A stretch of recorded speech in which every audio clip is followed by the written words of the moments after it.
commemoration mark the centenary 1916. Today we are gathered to honour the memory of volunteer Liam O'Brien. Liam O'Brien was a man of many parts. He was an Irish volunteer. He was a member of the Irish Republican Brotherhood. He was a student at UCC, and he was a champion Gaelic footballer. He was also an employee of a local business here, Chemist, the Wilson family, and he was very much an adopted son of Cobh. I'd now like to call on Kevin Fitzgerald, a relative of Liam O'Brien, to lead the read.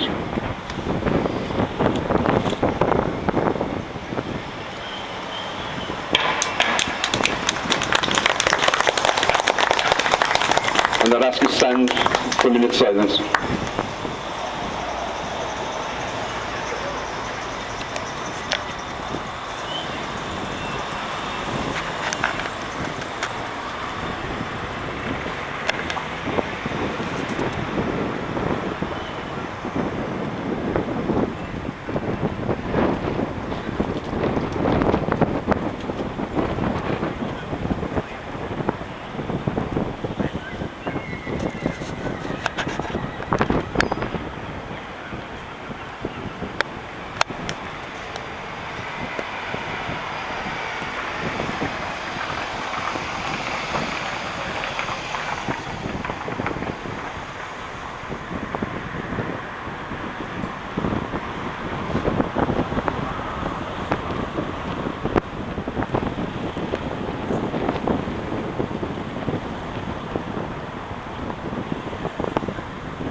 Thank you.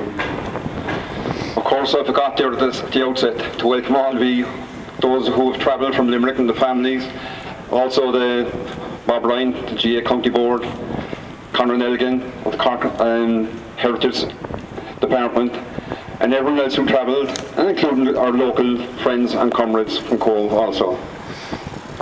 Paul O'Sullivan here now is going to give an outline of the activities and the character of Liam O'Brien and those he associated and worked with here in the movement in Cobh. Thank you. Ladies and gentlemen, we come here today to honour and remember one of Cobb's adopted sons, Willie Pa O'Brien, known to his friends and comrades as Liam. He died in St. Dunn's Hospital, Dunleary, on November 28, 1916, not long after his release from Frongoch prison camp in Wales. He is buried in Galbally, County Limerick. Born in Mitchelstown, he moved at a young age with his family to Galbally. He was a medical student in UCC and worked in Wilson's Chemist here in the town. Liam was a member of the Irish Republican Brotherhood.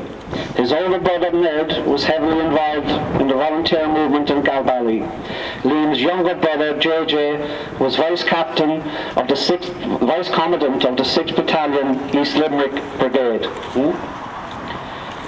As a student in UCC, Liam was on the college Gaelic football team to win the first ever Sigerson Cup played for in 1911. Liam played a very important role in the formation of a volunteer unit in Cobh. History tells us that not long after the founding of the Volunteers in Dublin in November 1913, and prior to a meeting in Cork City Hall on December 14th, for the same purpose, a group attending a Gaelic League meeting in the AH Hall here in the town decided to form a volunteer corps. 23 men attended that meeting, of which Liam O'Brien was one. Mick Leahy's statements tell us that there were 3 IRB men in Cobh: Leahy himself, Liam O'Brien, and Paddy Curran, an Armagh man, manager of the then Queenstown Co-op, situated just around the corner here in Pearse Square. Leahy tells us that it was Curran who brought himself and O'Brien into the IRB. Of course, there was another very important IRB man in Cobh at that time. P.S. O'Hagerty was the manager of the post office next to us here in the Titanic Centre. O'Hagerty was Munster organiser and member of the Supreme Council of the ARB. He was a Gaelic leaguer and editor of Irish Freedom, distributed here in the town by Leahy, O'Brien and his friends. Florrie O'Donoghue's papers tell us O'Hagerty was the first to be moved out of Ireland under the Defence of the Realm Act because of his activities on the outbreak of World War I.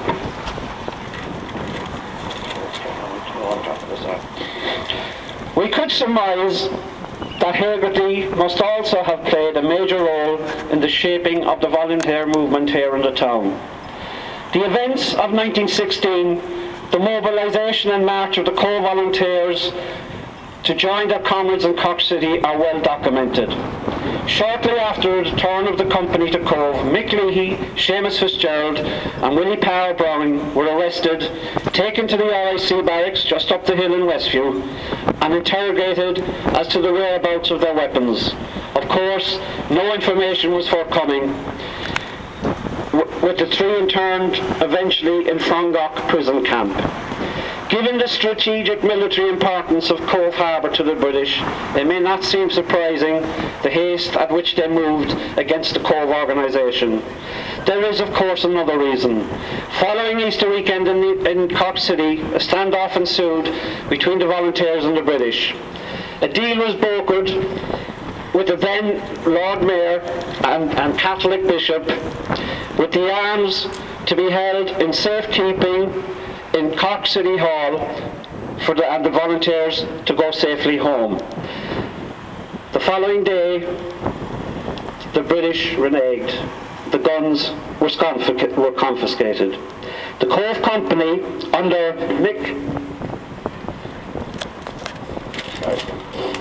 Mick Leahy, had not acquiesced to the request to hand over their weapons, which were returned to Cobh to be held in safekeeping for use at a later date. As stated, the three were imprisoned in Frongoch. They were released in July, and Willie Pa O'Brien died on November 28, 1916. We know little of his life behind bars in Frongoch. We do know the prisoners lived in appalling conditions. The camp was infested by rats, hence the nickname Frongoch, which the prisoners gave it a pun on the Irish word for rat. We can only speculate if conditions in Frongoch played a part in Liam's death, but Roisin tells us that it most definitely did. Given his prowess on the football field, we may wonder if he played any part in the Wolf Memorial Tournament organised in Frongoch in a field named Cork Park. For the sports historians, Kerry beat Louth by a point in what became known as the All-Ireland behind barbed wire. Interestingly, Dick Fitzgerald captained Kerry, and Fitzgerald Stadium in Killarney is named in his honour.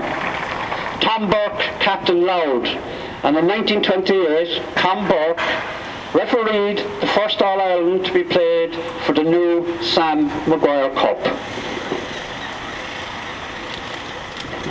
Continuing on a sporting team, when the volunteers set about reorganising in Cobh, they rented apprentices here in the town, calling themselves the McDonough's Gaelic Football Club as a cover. Mick Leahy tells us they actually played a few matches and managed to win a couple of games. One wonders if Willie Pa had lived, would they have won some more? While we can speculate and try to interpret history, of one thing we can be certain.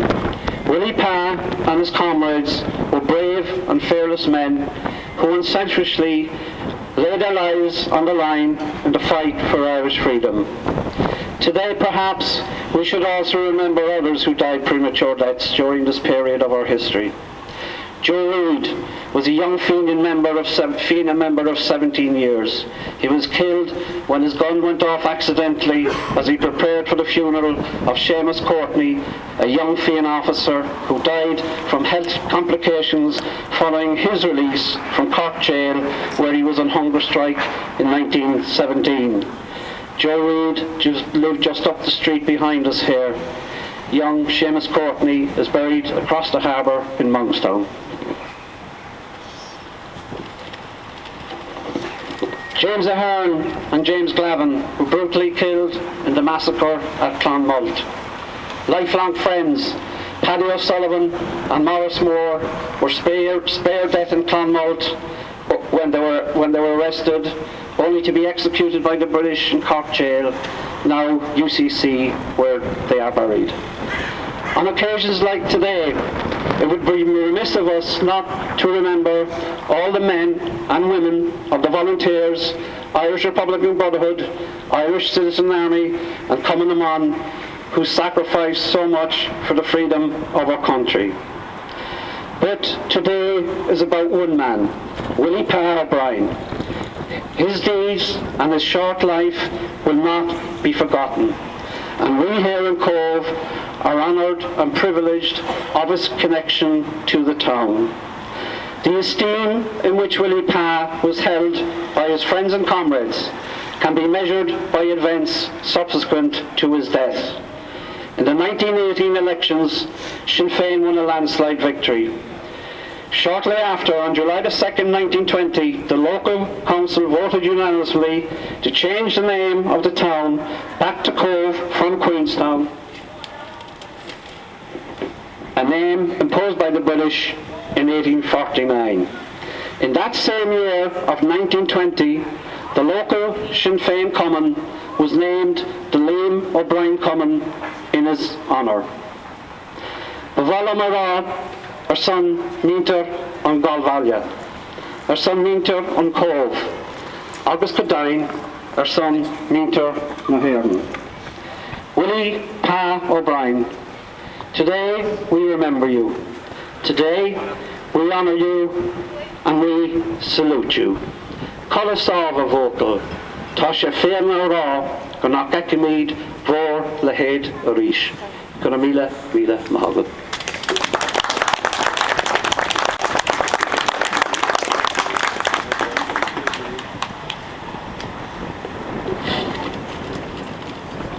Again.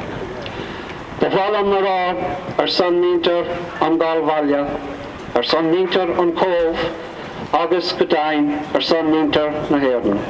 Willie Pa O'Brien, today we remember you, today we honour you and salute you.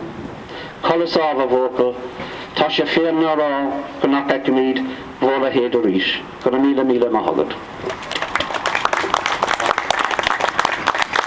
Thanks, Paul. I'd now like to call on Rosemary Fitzgerald to say a few words on behalf of the family.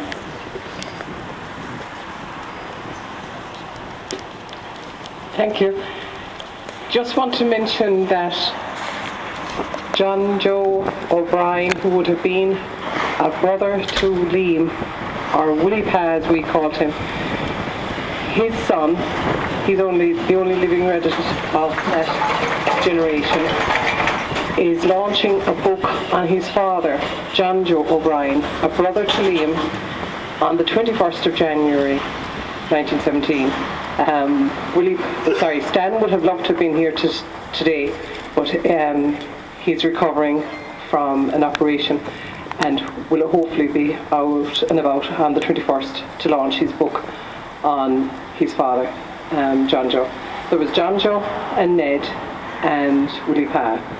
Ned and John Joe continued after Willie Pa had died to go on and partake in the rescue of Knocklang, which everybody here knows better than what I do about that day and the events. And it was covered on channel Tina G, as I call it, TG Cahar, so it's available with them. Okay, and this is a lovely, lovely day to honour Liam or Willie Pa O'Brien. Thank you. Thanks, Rosemary. Just before we part, I said at the outset that this is the final commemoration of this year, the centenary year. But as you know, this is only part of 10 years of centenary commemorations. We'll be going from now up to 2023 with those commemorations. We have a number of events going on in the coming year. We've yet to complete the Garden of Remembrance up in Westview. That's an ongoing project. And we also hope to, in 2017, is complete a wall mural over in Harbour Road to honour the women volunteers in Cobh to come in the man.